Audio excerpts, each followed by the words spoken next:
21 na opisyal at empleyado ng City Hall nag-cash advance ng 2.1 billion pesos. Kaya siguro may bolt sa opisina ko. Let me repeat. In one day, 132 million pesos. Ang pangalan po niya, Jonathan Garso. Isa pang mataas na opisyal ng City Hall. Lilingunin natin sa tawag na Assistant City Administrator. Ang pera, 683 million pesos. Ayan po siya. Joy Dawis Asuncion. Isang empleyado ng City Hall. Ang pangalan, Fernan Bermejo. Ayan po siya. Kung kanina, si Joy Dawis, first honor. Ito po, magna cum laude. Sunod, ang summa cum laude. Attorney Marlon Lacson. Amounting to 1.1 billion pesos. Wala na ba kayong konsensya? Puro na lang ba kayo si ako, paano ako? Wala na ba tayong kahiyan? Nasa financial ICU na tayo. And I ask the audience, especially yung mga nasa ibabaw, if there is seatbelt there, please fasten your seatbelt.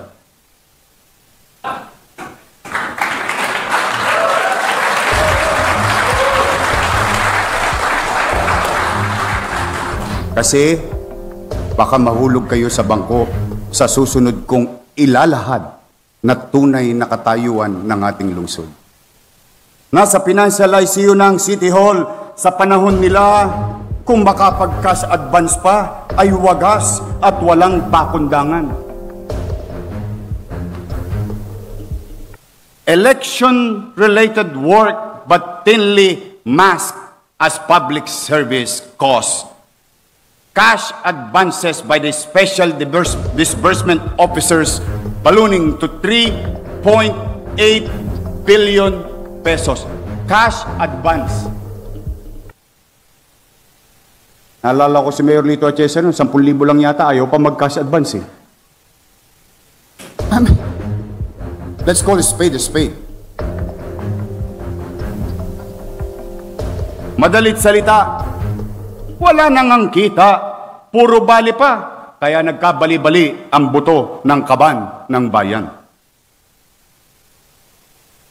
The total supplier payables increased to 7.4 billion. Alam niyo po, 1.8 billion plus o piso nito ay 2 taon nang binayaran. May kapabayaan? Pinabayaan? O istapa? Mula January, mind you, I'm trying to be very specific that all of you here later on will be guided properly. Mula January hanggang May 2025, sa gitna ng kampanya, 21 na opisyal at empleyado ng City Hall nag-cash advance ng 2.1 billion pesos. January, Enero, Pebrero, Marso, Abril, Mayo, 5 buwan. Ano ang panahon na ito? Panahon ng ginamit sa kasama program, job order o JO at iba pang election-related services. Kumapit pa kayo. In just one day, they authorize one person to draw 3 checks in one day. Kaya siguro may bolt sa opisina ko. Isang tao lang. Isang araw lang, May 9, 3 days before election, pinag-cash advance ng 132 million pesos. Ayan po siya. Pogi.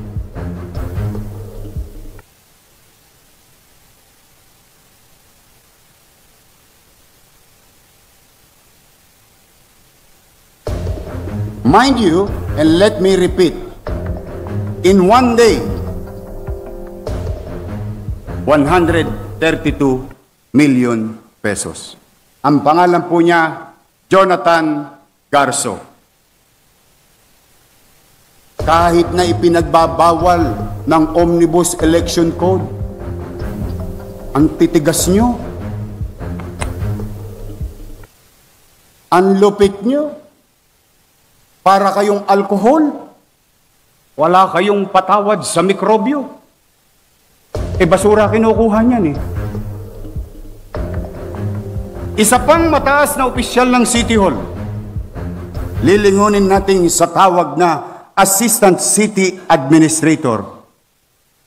Nag-transfer ng malaking pondo from General Fund patungong Trust Fund.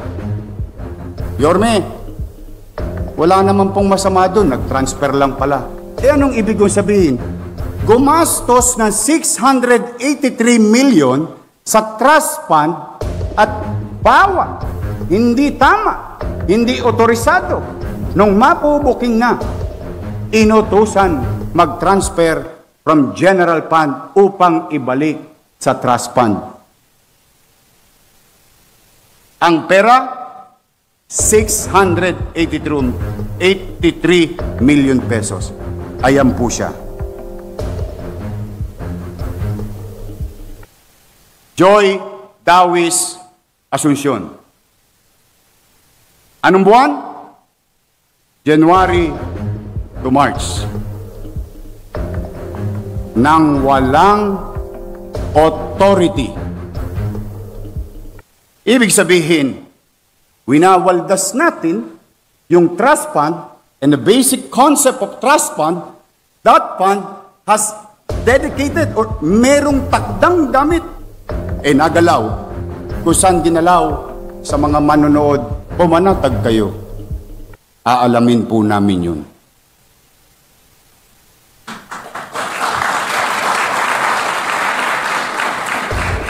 Sa kasagsagan ng eleksyon, isang empleyado ng City Hall, ang pangalan Fernan Bermejo, nag-cash advance ng 641 million pesos, Councilor Jong Isip.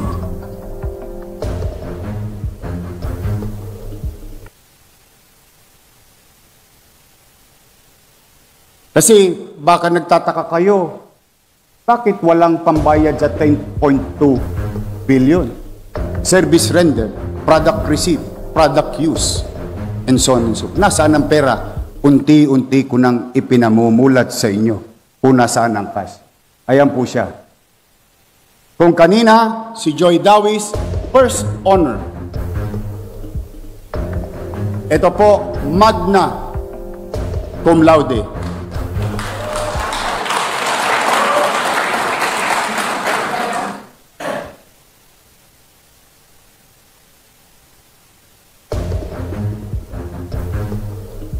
Ang susunod, ang summa cum laude, Attorney Marlon Lacson, amounting to 1.1 billion pesos.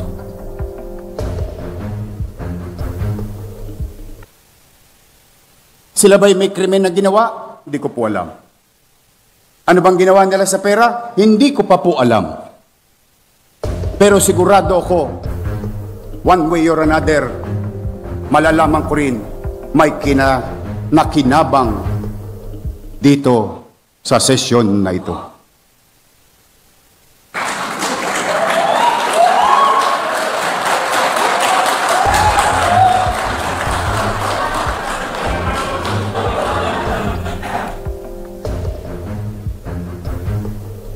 before I continue,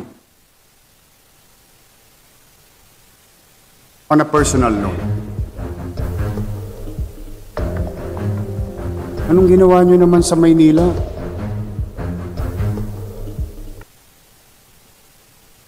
Wala na ba kayong konsensya? Puro na lang ba kayo si ako, paano ako?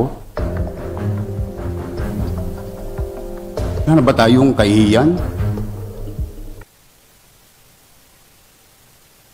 Nawala na ba sa atin yung pagmamalasakit sa kapwa?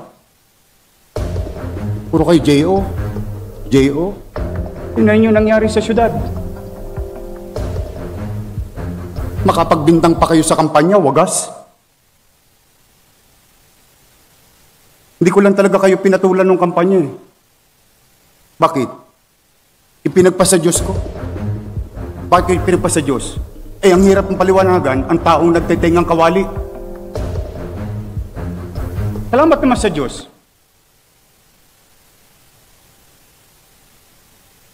Awang-awa ko. Totoo lang. Magtatatlong linggo na ako hindi mapagkakatulog. Paano babangon muli ang Maynila? Sa 10 bilyon ang utang natin, ang pondo natin, 20 bilyon. At the rate we're going, our PS services amounting to 60% of what? Of 20 billion? That's 14 billion. And you still have about 6 billion. And you have a bayarin at 10 billion. How can we operate? How can you... Madam Vice Mayor, makisuyo lang po. Bawal na po sana sa inyo ang Zoom session. Hindi na po pwede pasumsum na lang ang konsyal habang nasa Boracay nagsesesyon.